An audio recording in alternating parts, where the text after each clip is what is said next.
హల్లెలూయా, హల్లెలూయా. చప్పట్లు కొట్టి దేవుని నామాన్ని మహిమపరుస్తాం. మనం ఎక్కడున్నా సరే, ఏ స్థితిలో ఉన్నా సరే, దేవుని మనము స్తుతించవలసినటువంటి వారమై ఉన్నాం. ఇక్కడికి వచ్చింది మనం దేనికి చెప్పండి? ఇప్పుడు దేనికి వచ్చాం? దేవుణ్ణి స్తుతించడానికే. సో బాధలు, శ్రమలు, కష్టాలు, వేదనలు, రోగములు ఇవన్నీ మనల్ని వెంబడిస్తూనే ఉంటాయి. కానీ వాటన్నిటిలో కూడా మనం ఏం చేయాలి? దేవుణ్ణి స్తుతించాలి. దేవుణ్ణి స్తుతిస్తా ఉంటే దేవుడు మన స్థితిని మార్చేస్తాడు. దేవుడు ప్రియులారా, ఇది మనం గుర్తుపెట్టుకోవాలి. దేవుణ్ణి మనం స్తుతిస్తా ఉంటే స్థితినే మార్చేస్తాడు. ఇప్పుడు పక్షులు ఉన్నాయి, అవి ఎగరాలంటే ఏం కావాలి? మీరే చెప్పాలి. ఏం కావాలి? మీరెవరు ఎప్పుడు చూడనట్టుగా ఉన్నారు. మీరు పక్షులు చూడలేదా? సరే, కాకులు ఉన్నాయి కదా, కాకులు ఎగరాలంటే ఏం కావాలి? రెక్కలు కావాలి. చేపలు ఉన్నాయి, అవి ఈదాలంటే ఏం కావాలి? అమ్మా, నీళ్లు కావాలి కదా. నీళ్లు లేకుండా బయట ఎత్తాయా? ఏదలేవు. ఇప్పుడు మనము దేవుని రాజ్యానికి వెళ్ళాలంటే ఏం కావాలి? ఏం కావాలి మనకి? ప్రభు అయిన యేసుక్రీస్తు మనలో ఉండాలి ఆయన. కాబట్టి రాత్రి కాలము ఏమి జరిగినా సరే క్రీస్తు నాలో ఉన్నాడా లేదా అనే ప్రశ్న మనము వేసుకోవాల్సినటువంటి వారమై ఉన్నాం ప్రియులరా. ఈ లోకంలో దేవుడు మనకి జన్మనిచ్చాడు, అదే విధంగా మరణం కూడా ఇచ్చాడు. సో ఇక్కడ తెలియపరిచినటువంటి మాటలు ఏంటంటే, నీకు జన్మదినం ఉంది, మరణ దినం కూడా ఉన్నది. అయితే నువ్వు మరణించబోయే లోపు నిన్ను సృజించినటువంటి దేవుని నువ్వు నమ్మేవా లేదా అనే ప్రశ్న మనకి చాలా ప్రాముఖ్యమైనది. పరిశుద్ధరావు గారు ఆయన మృతి చెంది సంవత్సరం అయింది. ఎన్ని రోజులు అయింది? సంవత్సరం అంటున్నావు, నేను రోజులు అడిగింది. 365 రోజులు అయింది చనిపోయి. కాబట్టి ఆయన ఈ లోకం విడిచి వెళ్ళిపోయాడు.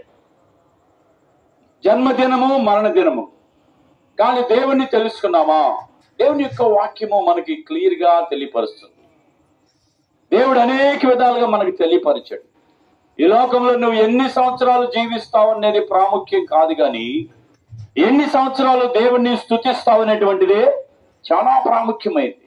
మరి నీ సమయము, నీ దినాలు, ఈ బ్రతికి ఉన్నావు ఎన్నిసార్లు, ఎన్ని రోజులు, ఎన్ని నెలలు, ఎన్ని సంవత్సరాలు దేవుని సన్నిధిలో నీవు గడిపావు? ఎన్ని సంవత్సరాలు దేవుని నువ్వు వెంబడించావు? నేను చాలా సందర్భాల్లో ఈ మరణం దినాన్ని జ్ఞాపకం చేసుకునేటువంటి సమయంలో నేను అడుగుతా ఉంటా ప్రశ్న ప్రియులారా. హానోక్ అనేటువంటి ఒక దైవజనుడు, అంటే దేవుని యొక్క వాక్యంలో ఉన్నాడు హానోక్. ఆయన 65 సంవత్సరాలప్పుడు బిడ్డను కన్నాడంట. ఎన్ని సంవత్సరాలప్పుడు? 65 సంవత్సరాలప్పుడు కన్నాడు. 65 సంవత్సరాలప్పుడు కన్న తర్వాత అక్కడ నుంచి దేవుణ్ణి వెంబడించాడంట. ఎన్ని సంవత్సరాలు తెలుసా? 300 సంవత్సరాలు దేవుణ్ణి వెంబడించాడంట. ఆయనకి పనులు లేవా? కుటుంబం లేదా? బిజీ కాదా? ఆలోచించండి. 300 సంవత్సరాలు దేవునితో నడిచాడంటే పనులన్నీ ప్రక్కన పెట్టుకున్నాడు. కుటుంబం ఉన్నది, బిడ్డలు ఉన్నారు, మనవాళ్ళు ఉన్నారు, మనవరాళ్ళు ఉన్నారు, పెద్ద సంతానం ఉంది వాళ్ళకి. మనకి ఇప్పుడు దాదాపు 60-70 సంవత్సరాలు ఉంటేనే 3 తరాలు చూస్తాం మనం కదా. 60 సంవత్సరాలు ఉంటేనే 3 తరాలు చూస్తాం మనం. అయితే ఆయన 300 సంవత్సరాలు ఉన్నాడంటే ఎన్ని తరాలు? వాళ్ళ పిల్లలు కూటం పెడితే ఇక్కడ చాలదు. అంతమంది ఉన్నప్పటికీ కూడా అందరినీ పరామర్శిస్తూ దేవుణ్ణి వెంబడించినటువంటి వాడిగా ఉన్నాడు. హల్లెలూయా. ఎన్ని సంవత్సరాలు వెంబడించాడు దేవుణ్ణి?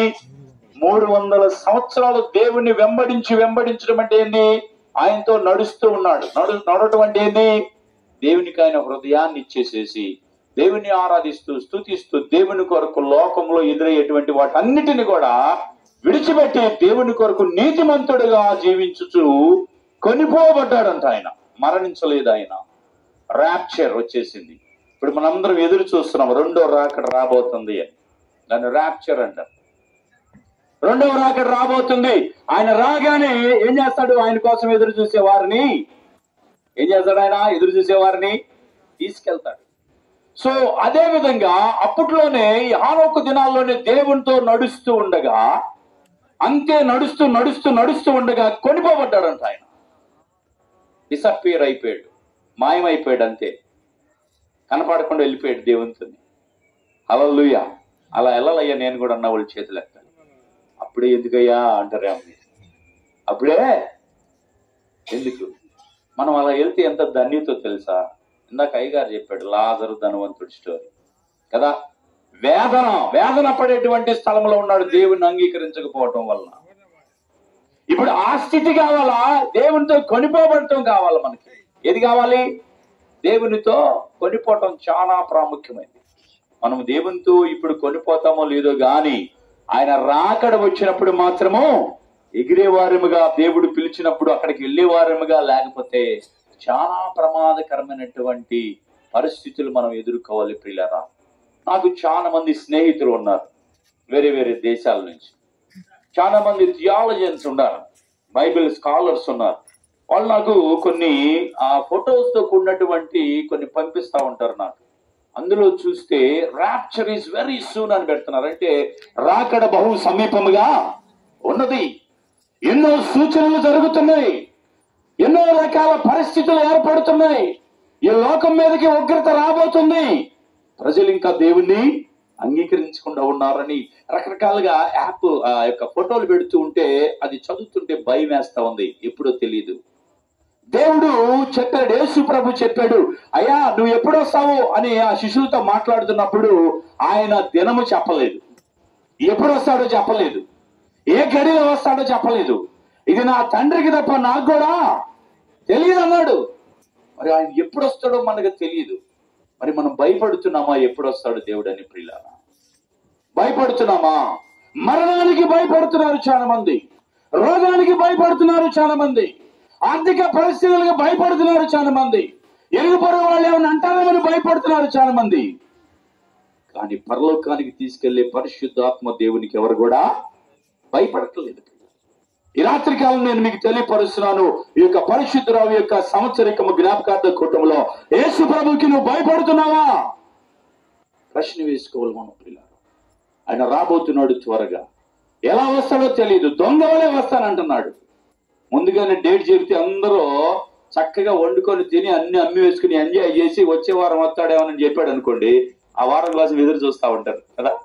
ఒకసారి అంటే ఎవరు పాష్ గారు చెప్పాడంట, పలానా నెలలో పలానా తారీఖు రాకడ రాబోతుందని చెప్పగానే ఉన్న స్థలాలు ఇళ్ళన్నీ అమ్ముకొని బాగా అన్ని తిరిగి ఊరి దేశాలన్నీ తిరిగేసి వచ్చి ఇక 2-3 రోజుల్లో వస్తాడని ఆడ కూర్చొని బతిలు ఆడుకున్నారంట.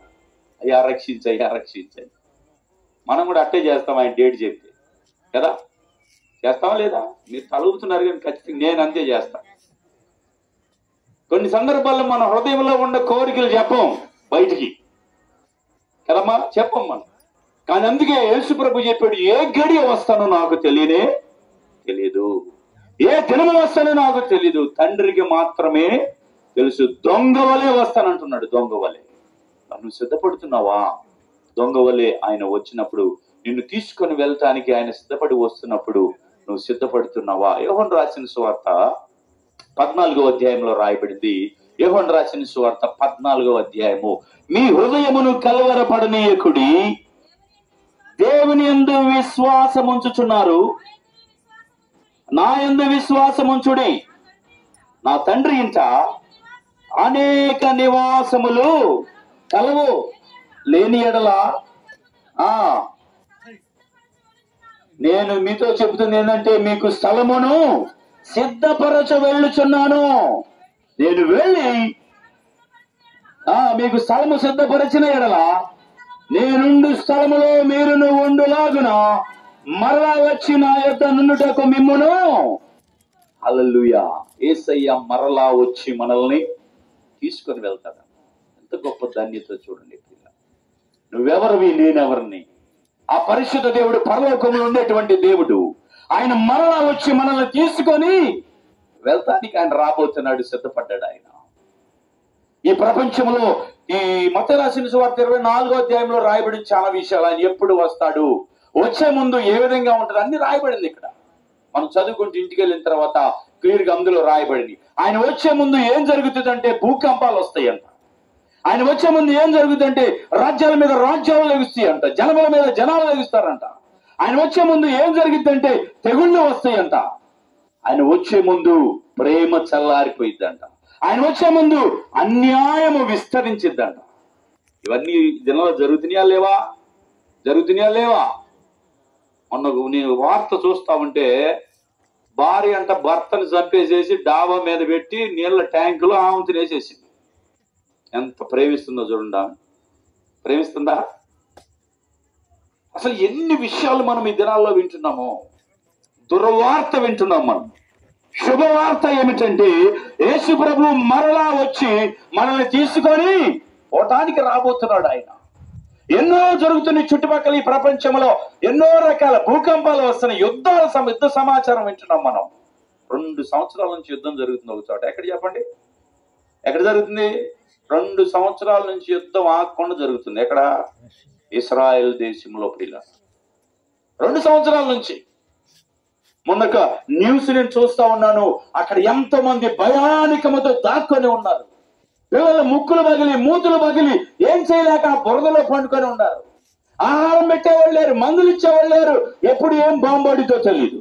ఎంత భయానికమో చూడండి.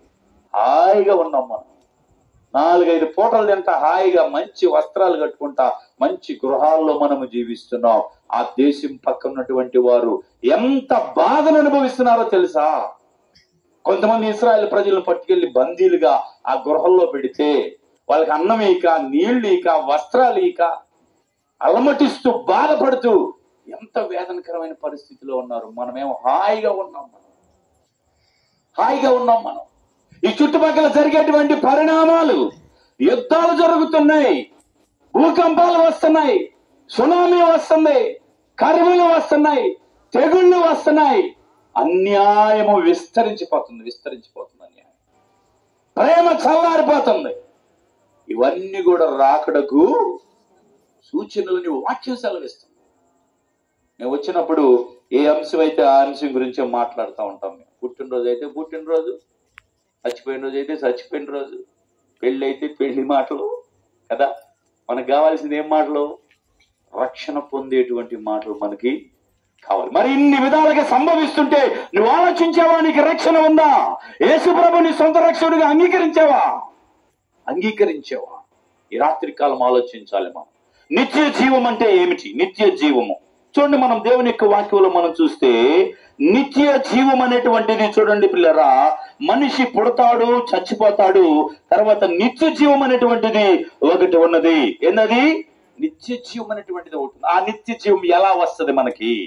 యోహాను రాసిన సువార్త 17వ అధ్యాయం 3వ వచనం చూద్దాం. యోహాను రాసిన సువార్త చూడండి ఒకసారి. యోహాను రాసిన సువార్త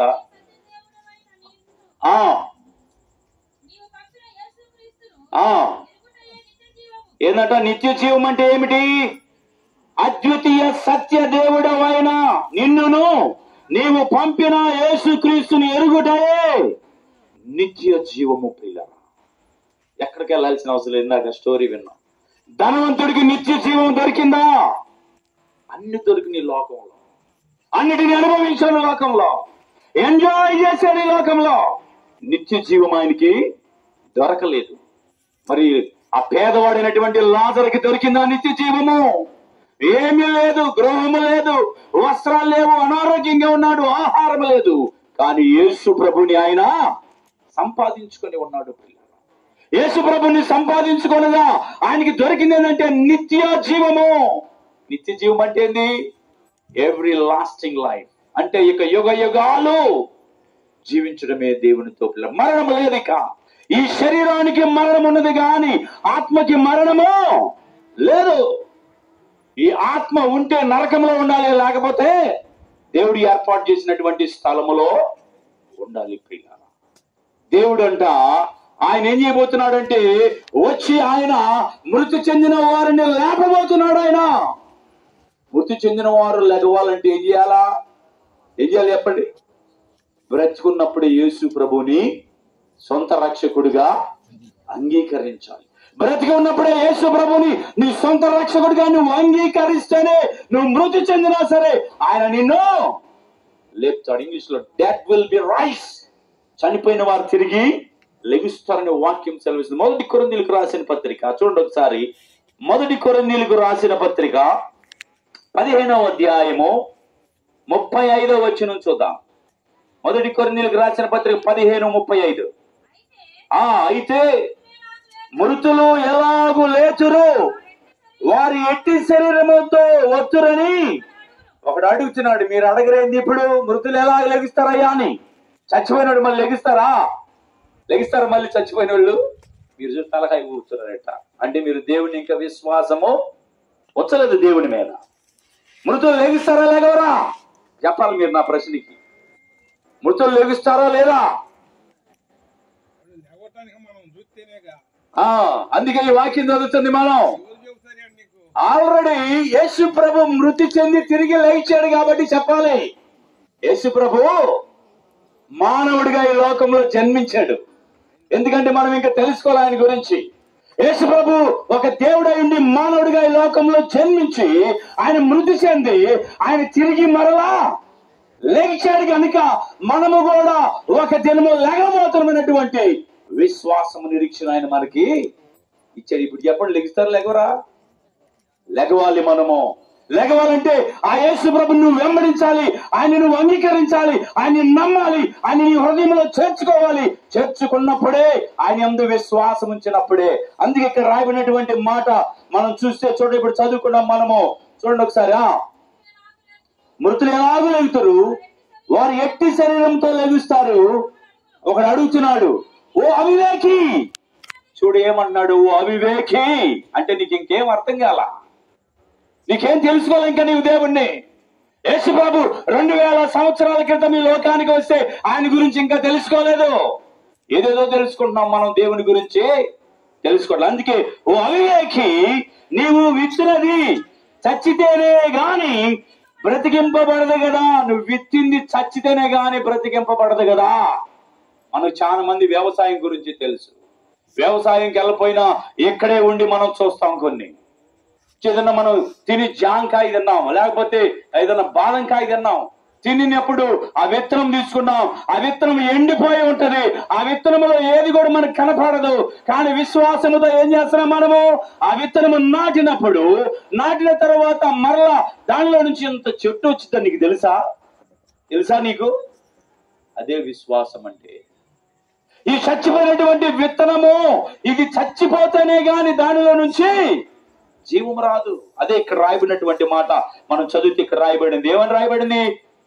నీవు విత్తిన విత్తనము చచ్చితేనే గాని బ్రతికింపబడదు కదా. నీవు విత్తుదానిని చూడగా అది గోధుమ గింజైనాను సరే, మరి ఏ గింజైనాను సరే, ఆ వట్టి గింజనే విత్తుతున్నావు గాని పుట్టబోవు శరీరమును విత్తుడలేదు. పుట్టబోయే శరీరాన్ని విత్తుతున్నావా? ఎవరైనా మనం విత్తుతున్నాం? మనం పుట్టబోయేది ఎవరైనా విత్తుతారా?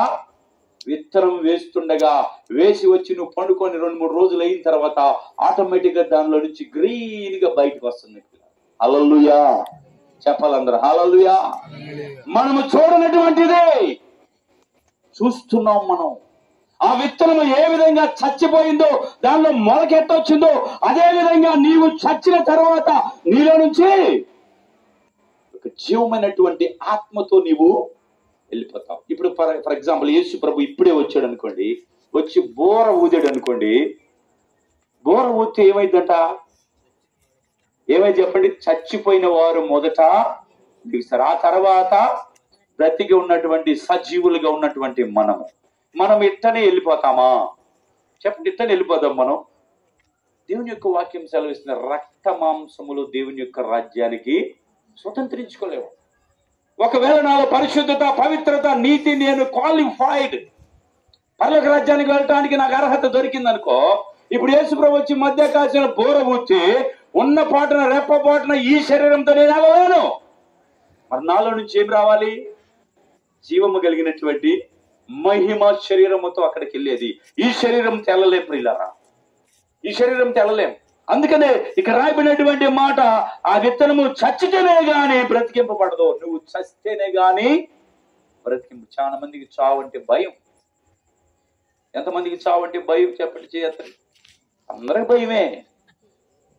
చావు మాట వచ్చేనే భయం అసలు మనకి కదా. నరులారా తిరిగి రండి అంటున్నాడు దేవుడు. యెహోవా భక్తుల మరణమైన దృష్టికి విలువైనదే. దేవుని నమ్ముకొని ఇప్పుడు చనిపోయామనుకోండి, ఎంతో విలువైనది. దేవునికి విలువైంది అది. ఎంతకాలం ఈ లోకంలో తిరిగినా సరే దేవుని నమ్ముకొని ఉంటే నరులారా తిరిగి నా యొద్దకు రండి అని పిలుస్తున్నాడు ఆయన. నువ్వు ఎటు తిరిగినా, ఎక్కడికి పోయినా, ఎన్ని సంవత్సరాలు ఉండా, ఒక్క దినము నీవు ఆయన ఏర్పాటు చేసినటువంటి స్థలానికి వెళ్ళాలి. దేవుని నమ్ముకొని ఉంటే పరలోకానికి వెళ్తావు, నమ్మకపోతే నిత్య నరకానికి వెళ్తావు. దానికి వెళ్ళొద్దని దేవుడు నీ కోసం శ్రమ పడ్డాడు. ఆ నిత్య నరకానికి వెళ్ళకూడదని ఆయనే పరలోకం నుంచి దిగి వచ్చాడు ఈ లోకానికి. పిల్ల చాలా సందర్భాల్లో నేను చెప్తా ఉంటాను. సేములో ఒకరోజు నేను పాయసం చేసుకుందామని కేజీ బెల్లం తీసుకొచ్చా, పాయసం చేసుకుందాం. మీరు అనుకుంటున్నారు ఈయన చేసుకుంటాడు కాదు, నేను కాదు, నా భార్య చేసిద్దని తెచ్చా. తెచ్చి లోపల పెడితే కేజీ బెల్లం తెల్లారికల్లా 1/2 కేజీ వెళ్ళిపోయింది, ఎటు వెళ్ళిందో తెలియదు. సేమలకు కనుక ఒక్క వాసన వస్తే అది ఎన్నంతస్తులు అన్నా కానీ కింద నుంచి వెళ్ళిపోతాయి, ఆడకి బారులు తీరి వెళ్ళిపోయి 1/2 కేజీ బెల్లాన్ని తీసుకెళ్ళిపోయి. కేజీలు 1/2 కేజీ పోతే ఎంత ఉండేది? 1/2 కేజీ.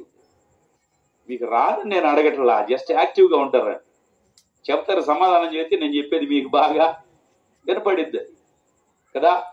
ఒకసారి మా చర్చిలో ఒక వాక్యం చదువుతా ఉంటే ఒక ఆమె ఎక్కడో ఉంది, ఆడే ఉంది కానీ మనసుని తేడాడు.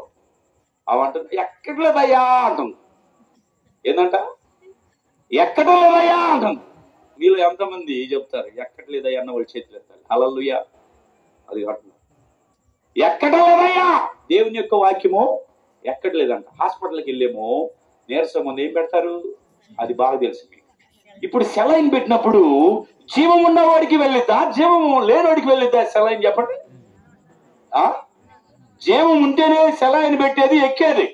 చచ్చిపోయినోడికి సెలైన్ ఎక్కిదా? ఇప్పుడు దేవుని యొక్క వాక్యం ఎక్కడలేదయ్యా అంటుంది అంటే ఆమెది వాక్యమే సెలవిస్తుంది, మీరు జీవించి ఉన్నారు అని పేరు మాత్రమే గాని మీరు మృతులే. అంటే ఏంటి అర్థం? ఇక యేసు ప్రభుని నమ్ముకునే వాళ్ళందరూ మృతులేనంట. యేసు ప్రభుని నమ్మని వారందరూ మీరు జీవించి ఉన్నారని పేరు మాత్రమే కానీ మీరు మృతులు. ఎవరైతే మృతులుగా ఉంటారో వాళ్ళకి ఎక్కది ఈ వాక్యం. అందుకే చాలా మంది విని వెళ్ళిపోతుంటే ఏముందో ఇది మనకు అర్థం కావట్లేదు. ఎవరైతే క్రీస్తుని కలిగి ఉంటారో వారికి అర్థమైతే వారి వాక్యాన్ని బాగా సెలైన్ పెట్టించుకున్నట్టుగా ఎక్కించుకుంటూ ఉంటారు. దేవుని యొక్క వాక్యం ఏమంటుంది? ఎక్కడలేదయ్యా అంటున్నాను. ఎక్కడ లేదంట. దేవుని సన్నిధిలో ఉండి అడిగితేగా ఎక్కేది కదా. కాబట్టి పిల్లలు ఇక్కడ వాక్యం సెలవిస్తుంది. మనం గమనిస్తే ఆయన ఆ విత్తనాన్ని, ఆ యొక్క విత్తనం చచ్చిపోతే గాని పరలోక రాజ్యానికి వెళ్ళలేరు. కాబట్టి యేసుప్రభు వచ్చినప్పుడు మొదటిగా మృతి చెందిన వారు లభిస్తారు, ఆ తర్వాత సజీవులుగా ఉన్నటువంటి వారు. ఇక్కడ 28వ వచనం చదివితే, అయితే దేవుడే తన చిత్తానుసారము, చూడండి, చిత్త ప్రకారము నీవు విత్తిన దానికి శరీరము ఇచ్చును, మరియు ప్రతి విత్తనమునకు దాని శరీరమును ఇచ్చుచున్నాడు. చూడండి, ప్రతి విత్తనము, రకరకాల విత్తనాలు ఉన్నాయి. ఈ రకరకాల విత్తనానికి రకరకాల శరీరాలు ఆయన ఇస్తాడు. దేవుడే ఇస్తున్నాడు పిల్లరా. కాబట్టి యేసుప్రభు వచ్చి బోర ఊదితే ఆయనే మనకేమిస్తాడు? మహిమ శరీరం. ఇక కింద రాయబడినటువంటి మాటలు మనం చూస్తే చూడండి, మాంసమంతయు ఒకే విధమైనది కాదు. మీకు తెలుసా ఈ సంగతి? మాంసం అంతా ఒకే విధమైనది కాదు. ఈరోజు కోడి మాంసం తిన్నావు, అదొక టేస్ట్. చేపలు తిన్నావు, అదొక టేస్ట్. ఇంకొక మాంసం తిన్నావు, అదొక టేస్ట్. కుందేలు మాంసం తిన్నావు, అదొక టేస్ట్. జింక మాంసం తిన్నావు. అట్లా మాంసాలన్నీ డిఫరెంట్ టేస్ట్లని వాక్యము సెలవు. చూడండి, మాంసం అంతయు ఒక విధమైనది కాదు. మనుష్య మాంసము వేరు, మృగ మాంసము వేరు, పక్షి మాంసము వేరు, చేప మాంసము వేరు, మరియు ఆకాశ వస్తు రూపములు కలవు, భూవస్తు రూపములు కలవు.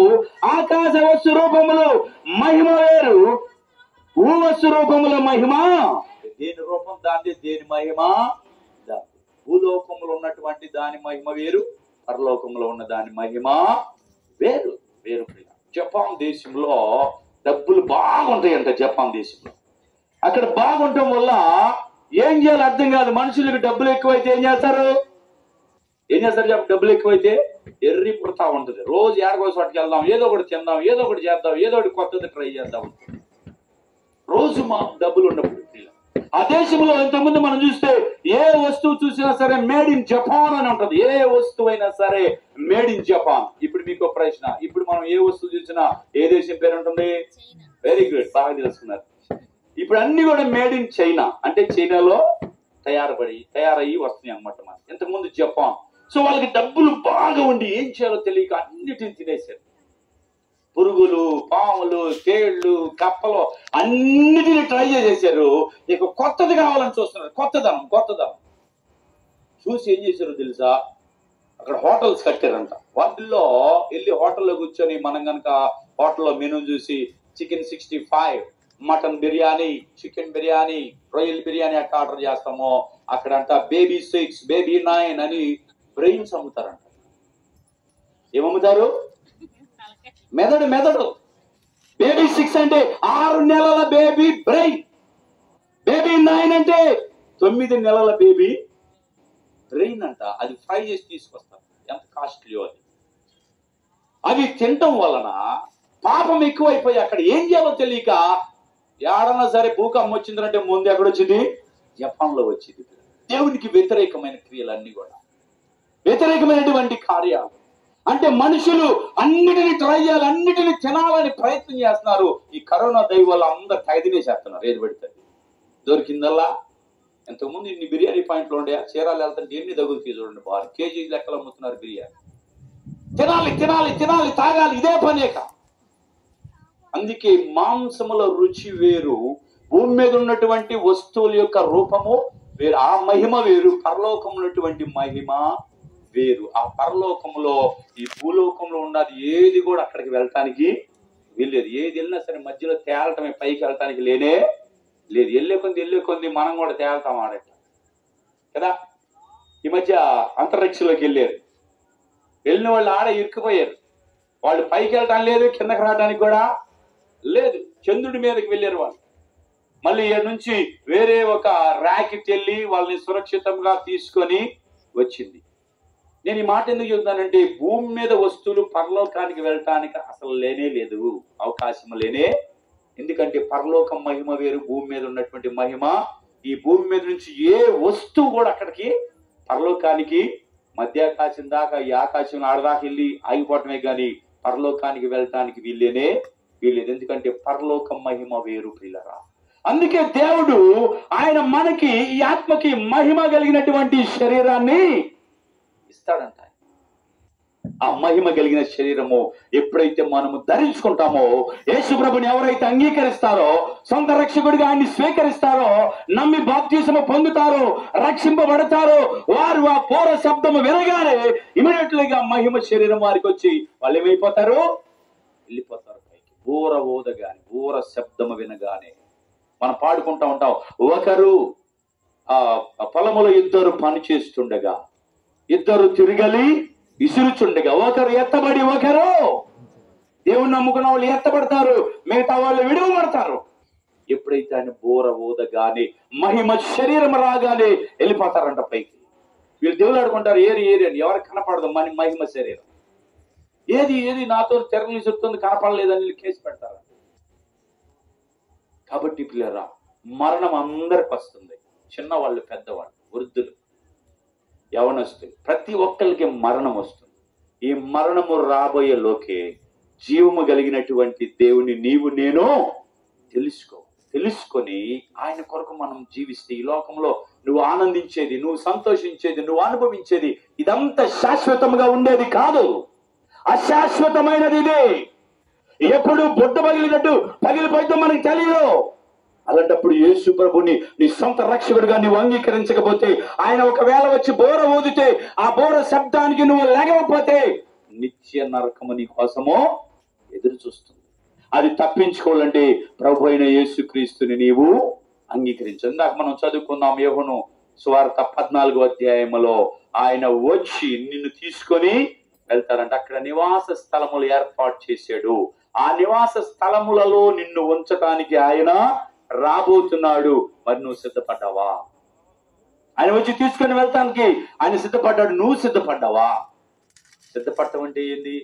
సోకులు చేసుకోవటం కాదు, ఆత్మరక్షణ కలిగి ఉన్నావా? ఆత్మరక్షణ అనగా మారు మనసు అనగా నువ్వు ఇటు వెళ్ళేటువంటి వాడు మానుకొని ఈ దేవుని వైపు ఇటు నడవటమే మారు మనసు. మరి నువ్వు అది కలిగి ఉన్నావా? ఈ పరిశుద్ధరావు గారి సంవత్సరికం ఈ కూటములో చేరి వచ్చినటువంటి మనందరం ఈ రాత్రి కాలం ఆలోచన చేయాలి. యేసు ప్రభు వస్తే నేను ఆయన దగ్గరికి వెళ్ళగలనా? ఆయన రాజ్యంలో చేరగలనా? ఆయన ఇచ్చేటువంటి నిత్య జీవానికి వారసుని అవ్వగలనా? ఒకవేళ అవకపోతే నా పరిస్థితి ఏంది? ఈ రాత్రి కాలం